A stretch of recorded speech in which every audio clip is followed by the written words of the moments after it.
Olá, seja bem-vindo ao curso DNA do Direito. Eu sou o professor Carlos Eduardo Volante e estudemos o direito do consumidor. Nesta primeira aula nós estudaremos o conceito de consumidor. Para que exista uma relação jurídica de consumo, de um lado precisa existir o fornecedor e do outro lado o consumidor. Parece uma frase muito óbvia, mas ela não é. Por vezes, existe de um lado a figura do fornecedor, mas do outro não o consumidor. E vice-versa. Imaginemos, por exemplo, que eu queira comprar um carro do meu vizinho. Ora, essa relação será de consumo? Eu sou o destinatário final, não vou vender esse veículo. Eu também estou adquirindo ele, pagando um preço por ele. Mas essa relação não será de consumo, porque apesar de eu ter as características de um consumidor, o meu vizinho não é fornecedor. Ele não exerce essa atividade de forma habitual, rotineira, com o objetivo do lucro. Ele apenas está se desfazendo de um veículo mais antigo para comprar um novo, por exemplo. Então, é isso que nós vamos estudar nessa e na próxima aula. Nessa estudaremos o conceito de consumidor e na próxima aula estudaremos o conceito de fornecedor.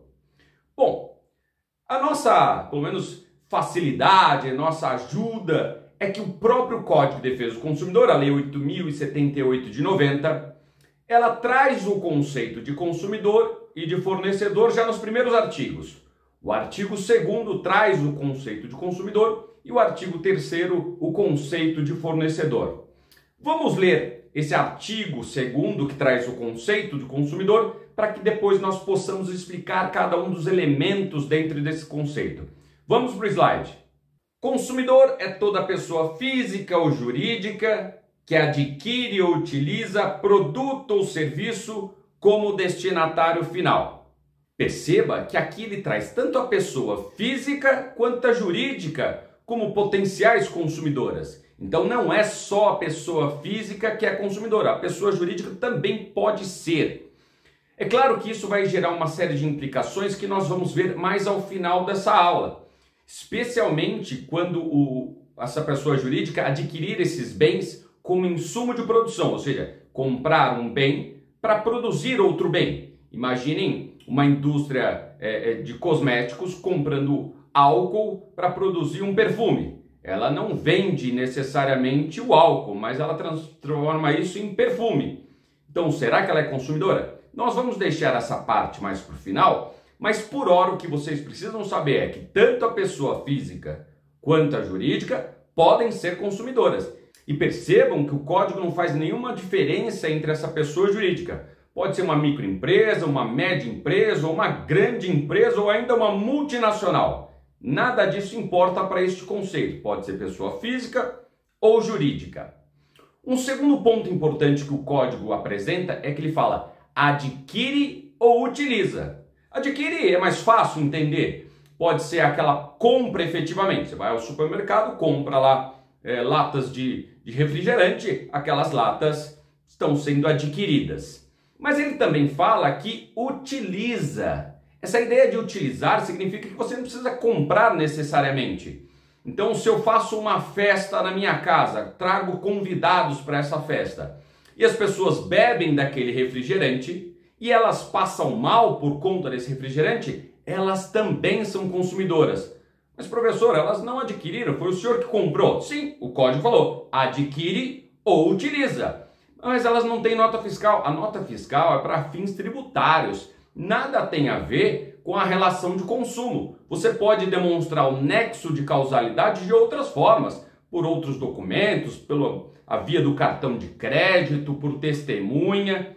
Isso não importa. Então, para a gente, o que é importante é, dentro do direito material, que adquire, compra ou utiliza. E mesmo na ideia de adquirir, pode ser adquirir de forma até aparentemente gratuita, como, por exemplo, uma amostra grátis. Por isso que ele não fala compra, ele fala adquire, porque também você pode adquirir isso de forma gratuita, numa amostra grátis ou um serviço aparentemente sem remuneração, como é um estacionamento de um shopping que a princípio declara que aquele estacionamento é gratuito. Nós até vamos estudar isso, porque ele só aparenta ser gratuito, mas o preço está embutido nos outros produtos.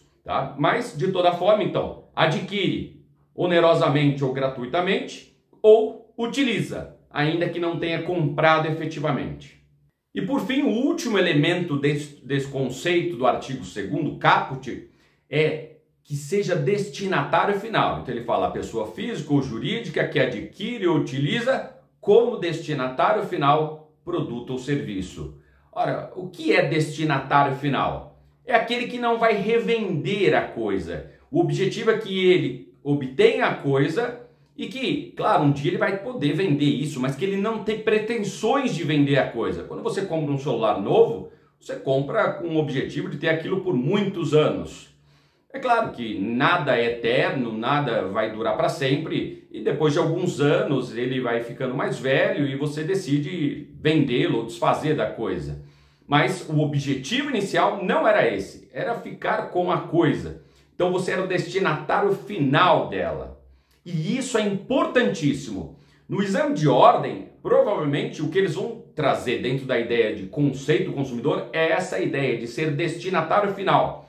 Então, por exemplo, se cai uma questão em que uma senhora ela vai até uma área comercial da cidade, compra calça jeans para revender em seu bairro, ela é destinatária final? Não, não é destinatária final e, portanto, não é consumidora. E se não é consumidor, não há relação de consumo. Nossa, professor, essa senhora então está desamparada pela lei? Não. Ela está amparada ainda pelo Código Civil, uma relação de direito privado regida pelo Código Civil. Então não é que ela está desamparada pela lei, mas vai aplicar o Código Civil a esta relação entre ela e o vendedor da calça jeans para que ela pudesse revender isso.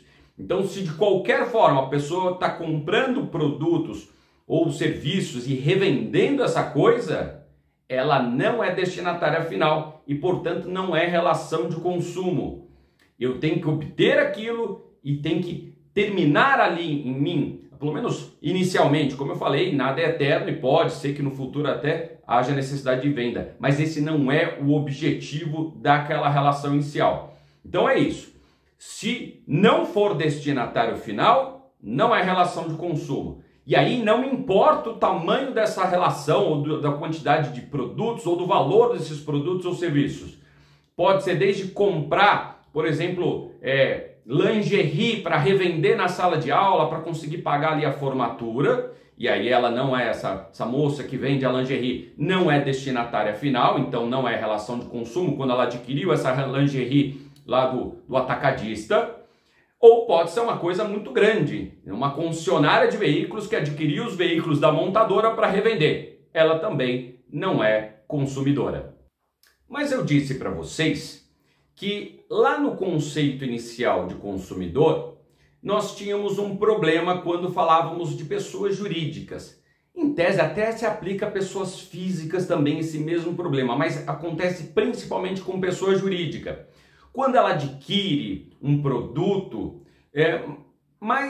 apesar de ser destinatário final, esse bem não é algo que vai se encerrar ali. Ele vai usar isso como insumo de produção, ou seja, utilizar essa coisa para produzir outra coisa. E aí é que surge a dúvida: será que há relação de consumo quando ele adquire um produto e vai transformar ele em outra coisa? Eu dei um exemplo para vocês lá daquela empresa de cosméticos que compra o álcool, compra lá essências, mistura os dois, inclui outros elementos ali, depois revende como um perfume. Ora, ela não é vendedora de essências, ela também não é vendedora de álcool, mas ela comprou esses dois elementos, misturou e transformou num terceiro produto. E aí, é relação de consumo ou não? Bom, existem mais de 3 teorias para tentar justificar. Para o exame de ordem, nós vamos estudar 3 teorias. E é claro que no exame de ordem, eles não vão colocar uma questão que dê margem a você ir para uma linha ou para outra, para uma corrente ou para outra corrente, para uma escola ou outra escola. Mas eles podem perguntar, dentro da teoria finalista, como seria a consequência disso? Ou se há alguma teoria que justifique tal posição. E aí vocês vão ter que conhecer pelo menos as três principais que são as cobradas no exame de ordem. A primeira teoria é a maximalista. Ela afirma o seguinte: ainda que essa pessoa jurídica compre como insumo de produção esse bem e ele não revenda, então é destinatário final, haverá relação de consumo. O nome já indica, ela é maximalista, ela tende a abranger, incluir o maior número de pessoas como consumidoras.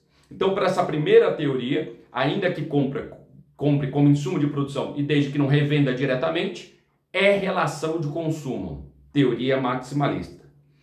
Por outro lado, existe a teoria finalista, que vai contradizer esta primeira, que diz o seguinte, olha, se o bem for comprado como insumo de produção, ainda que ele seja o destinatário final da coisa, ele não vende o álcool propriamente dito, mas ele está usando como insumo de produção, então ele está transformando essa mesma coisa para revender. Então não seria a relação de consumo.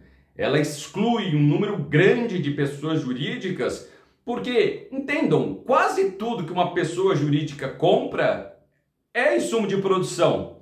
Dificilmente ela compra alguma coisa que não seja, em tese, sei lá, uma empresa alimentícia poderia comprar um carro para dar para o seu diretor. Nesse caso não é insumo de produção, porque ele não está colocando o carro na produção dos seus bens. Então ficaria mais claro que não era. Mas se essa indústria alimentícia comprasse leite, chocolate, aí estaria usando como insumo de produção e pela teoria finalista não é relação de consumo. Mas a terceira teoria, e que é inclusive adotada pelo STJ atualmente, é a teoria finalista mitigada. Então parte dessa teoria finalista que fala que se usar como insumo de produção, não será relação de consumo. Mas aí vem o segundo nome dessa teoria, né? Finalista mitigada. Ou seja, ela é flexibilizada, relativizada.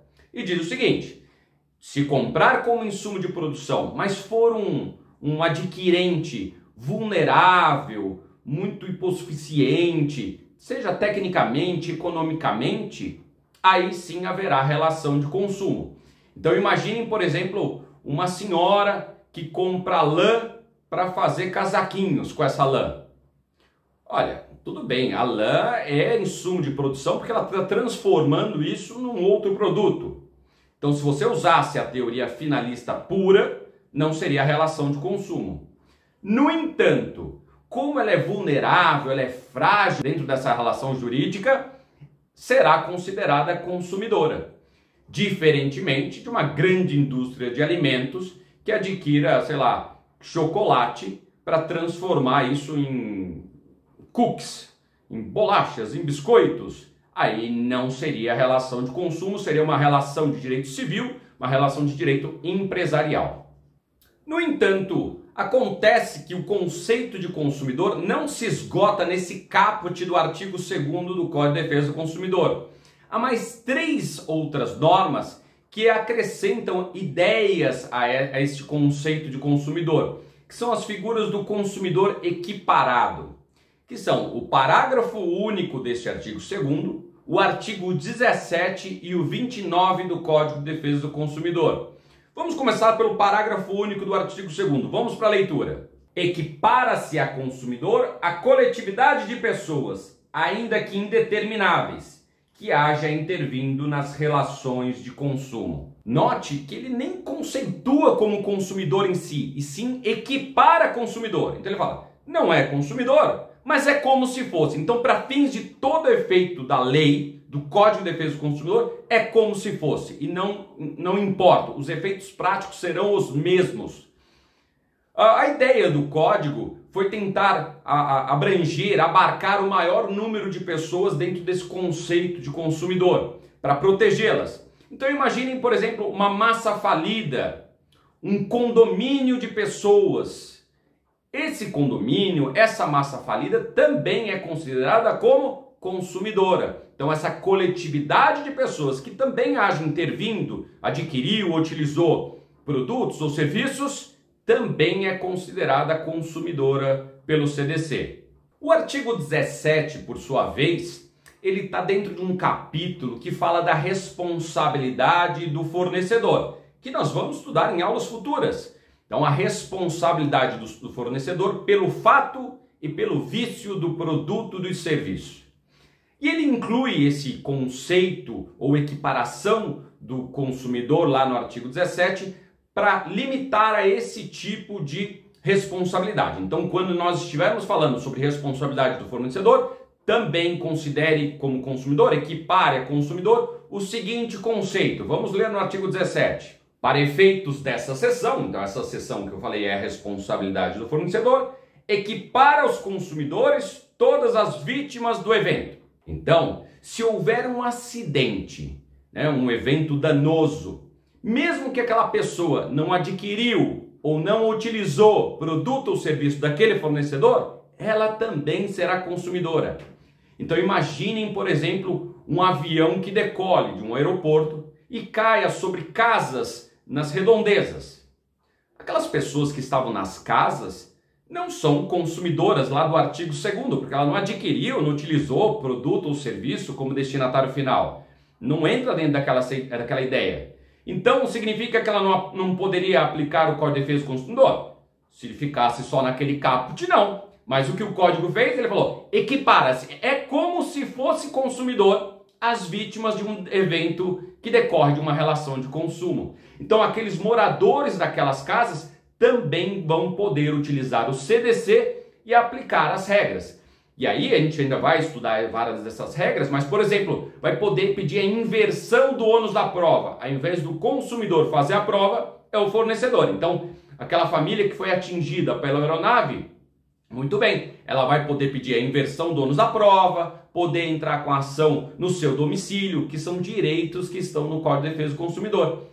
E isso é para facilitar a vida dessas pessoas que foram vítimas de um evento que originou numa relação de consumo. É claro, tem que originar numa relação de consumo. Não é qualquer vítima de qualquer dano. Dois veículos que se acidentam no trânsito atingem um terceiro. Claro, aqui não era relação de consumo, então esse terceiro também não vai usar o Código de Defesa do Consumidor. Mas se era uma relação original de consumo, aí sim.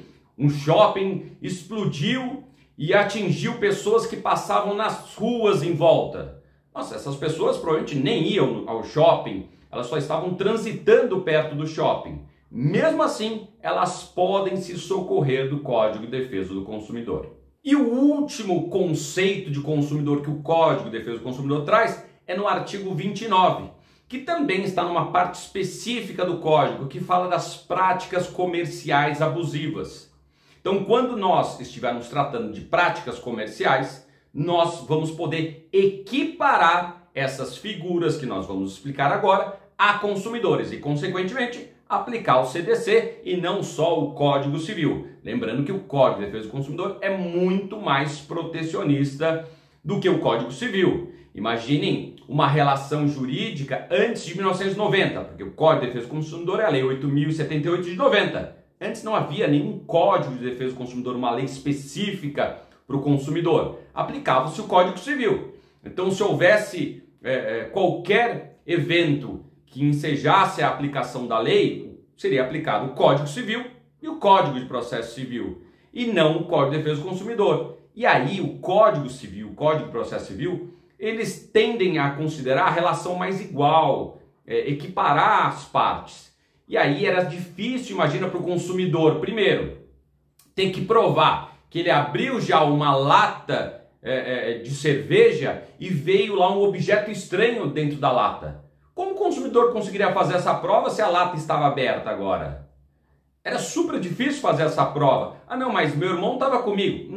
Irmão pelo Código de Processo Civil não pode servir como testemunha porque é parente. Não, mas meu amigo também estava comigo. Amigo também não pode servir como testemunha. Puxa, era super difícil fazer essa prova antes de 1990. Vem o Código de Defesa do Consumidor e fala, inverte-se o ônus da prova. Quem vai ter que fazer a prova é o fornecedor. Fornecedor, prove que não poderia ter vindo um objeto estranho dentro da cerveja. Veja como facilita. Isso é um exemplo, mas existem outros elementos dentro do Código de Defesa do Consumidor que protegem muito essa figura, porque considera desequilibrada a relação. O fornecedor é muito mais forte que o consumidor. Bom, Bom, então nessas práticas comerciais abusivas do artigo 29, traz essa mesma ideia, equipara consumidor essas pessoas. Quem são essas pessoas? Vamos ler o artigo 29. Para fins deste capítulo e do seguinte, equipara-se a consumidores todas as pessoas determináveis ou não, expostas às práticas nele previstas. Ora, que práticas são essas? São as práticas abusivas. Pode ser, por exemplo, numa publicidade, né, uma propaganda enganosa ou uma propaganda abusiva. Existe diferença entre propaganda enganosa e abusiva. Enganosa é aquela que te leva a erro, te faz acreditar numa coisa que não existe. Então, por exemplo, olha, compre essas pílulas e emagreça 20 quilos em uma semana com muita saúde. A gente sabe que é impossível. Emagrecer depende de uma série de fatores. E isso tem que ser acompanhado por um médico. É uma propaganda enganosa. Ela está te levando ao erro. E também existem as propagandas abusivas, que exploram certas vulnerabilidades dos consumidores, como, por exemplo, de crianças, de idosos, de pessoas negras, né? Então, tentar fazer, por exemplo, transmitir a ideia de que enfermeiras são mulheres mais fáceis, e dando aquela ideia de que, nossa, a enfermeira tem um apelo sexual, alguma coisa nesse sentido, ou secretárias também. Isso seriam propagandas consideradas abusivas. Bom, então dentro dessa ideia de práticas abusivas, que eu citei como exemplo, as propagandas enganosas, abusivas, o código fala que todas as pessoas, determináveis ou não, são equiparadas a consumidores. Então imagine que eu assista no estado de Minas Gerais uma propaganda abusiva. Só que eu sou do estado de São Paulo, mas assisti isso no Minas Gerais.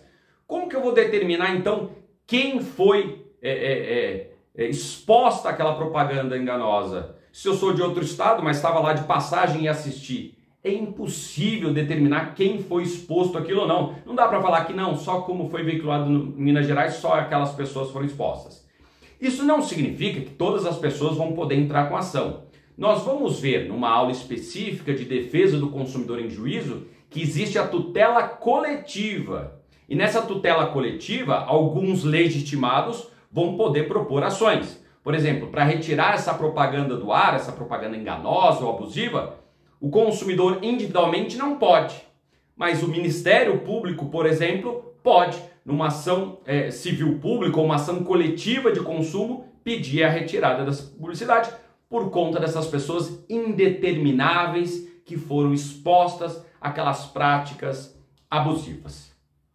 Muito bem, essa ideia do conceito de consumidor. O caput do artigo 2º traz o conceito clássico, falando que pode ser a pessoa física ou jurídica, que adquire ou utiliza e que seja destinatário final.